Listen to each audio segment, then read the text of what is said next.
個係第一個欺凌嘅例子，喺公園。哇！做乜嘢啊？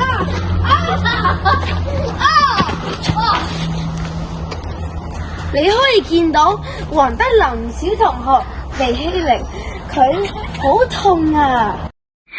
呢個係欺凌嘅第二個例子，睇睇。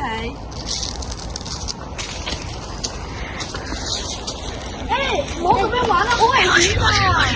好煩啊！我哋玩得咁開心，走開啦！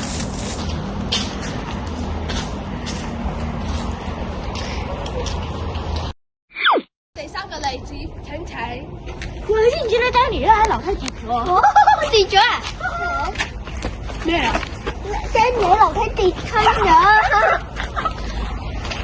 你知唔知啊？佢話你係樓梯跌親咯。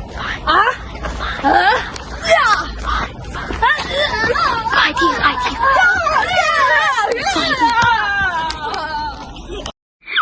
我哋大欺凌過犯，我哋唔應該攻擊他人，應該關愛他人。我哋應該多聽從別人嘅意見，唔好粗魯地對待他人。你下次咧唔好咁粗魯啊！好。同埋我哋要同理心，對唔住啊 Jenny，我哋好朋友得唔得？好啊，我原諒你啊，耶！